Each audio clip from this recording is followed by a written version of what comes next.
दोस्तों, लूसेंट सामान्य ज्ञान 15 जून 2023 के अपडेट बुक से इतिहास का महत्वपूर्ण प्रश्न और उत्तर आपसे साझा कर रहा हूं, जो सभी तरह के एग्जाम और क्विज में आपके लिए बेहद उपयोगी हो सकते हैं।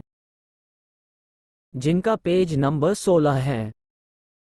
बैक्ट्रिया के विद्रोह का नेतृत्व डियोडोट्स प्रथम ने किया था। बैक्ट्रिया पर डियोडोट्स प्रथम के साथ इन राजाओं ने क्रमशः शासन किया: डियोडोट्स द्वितीय, यूथिडेमस, डेमेट्रियस, मिनाडर, यूक्रेटाइड्स, एंटीआल्कीस तथा हर्मेक्स। भारत पर सबसे पहले आक्रमण बैक्ट्रिया के शासक डेमेट्रियस ने किया।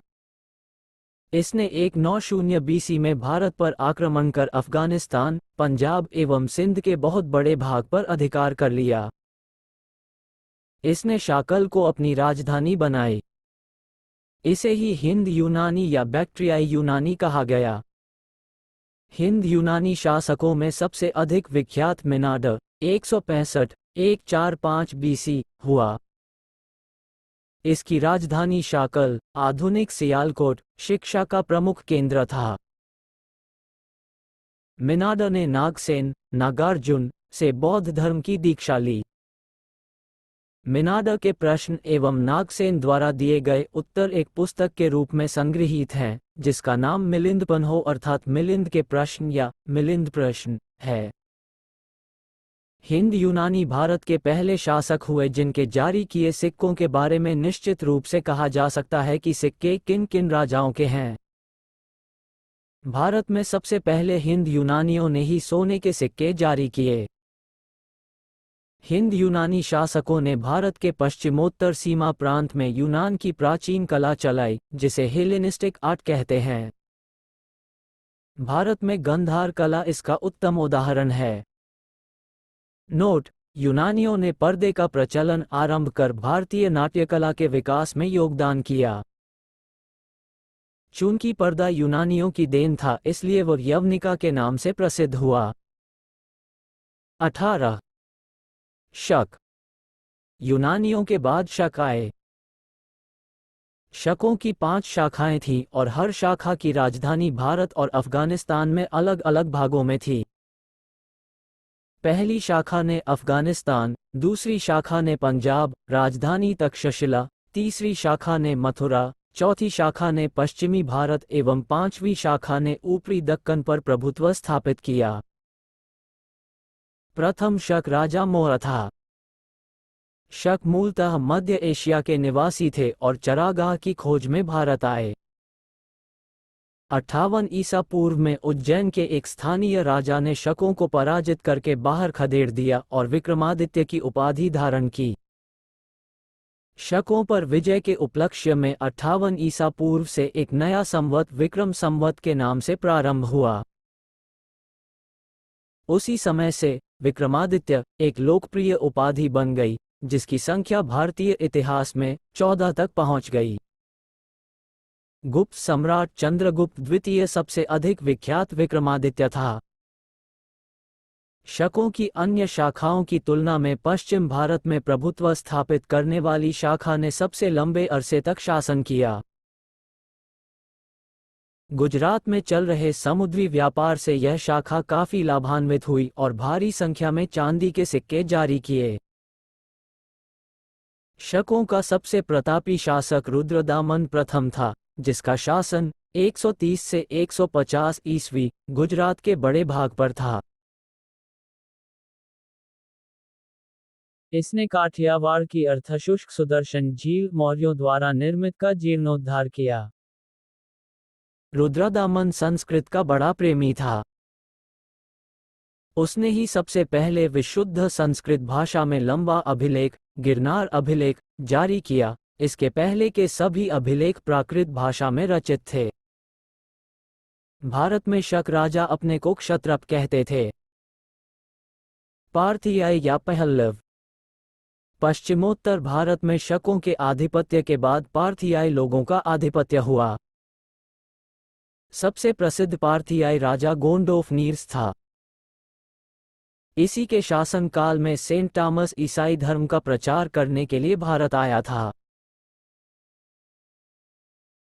नोट: पार्थियाई लोगों का मूल स्थान ईरान में था। 19। कुषाण। पहल्लव के बाद कुषाण आए, जो यूची एवं तोकरी भी कहलाते हैं। यूची नामक एक कबीला 5 कुलों में बंट गया था, उन्हीं में एक कुल के थे कुषाण। कुषाण वंश के संस्थापक कुजुल कटफिसिस था। इस वंश का सबसे प्रतापी राजा कनिष्क था। इनकी राजधानी पुरुषपुर या पेशावर थी। कुषाणों की द्वितीय राजधानी मथुरा थी। कनिष्क ने 78 ईस्वी गद्दी पर बैठने के समय में एक संवत चलाया, जो शक संवत कहलाता है, जिसे भारत सरकार द्वारा प्रयोग में लाया जाता है। बौद्ध धर्म की चौथी बौद्ध संगीति कनिष्क के शासनकाल में कुंडलवन, कश्मीर में प्रसिद्ध बौद्ध विद्वान वसुमित्र की अध्यक्षता में हुई। कनिष्क बौद्ध धर्म के महायान संप्रदाय का अनुयायी था। नोट: चीनी जनरल पेंग चौआ ने कनिष्क को हराया था। आरंभिक कुषाण शासकों ने भारी संख्या में स्वर्ण मुद्राएं जारी की, जिनकी शुद्धता गुप्त काल की स्वर्ण मुद्राओं से उत्कृष्ट है। नोट: कुषाणों ने सोने के सर्वाधिक शुद्ध सिक्के जारी किए। कुषाणों ने उत्तरी तथा उत्तरी पश्चिमी भारत में सर्वाधिक संख्या में तांबे के सिक्कों को जारी किया था। कनिष्क का राजवैद्य चरक आयुर्वेद का विख्यात विद्वान था, जिसने संस्कृत में चरक संहिता की रचना की, जिसमें 8 भाग एवं 120 अध्याय है, जो भारतीय चिकित्सा शास्त्र का विश्वकोश कहलाता है। महाविभाष सूत्र के रचनाकार वसुमित्र हैं। इसे ही बौद्ध धर्म का विश्वकोश कहा जाता है। कनिष्क के राजकवि अश्वघोष ने बौद्धों का रामायण, बुद्धचरित की रचना की।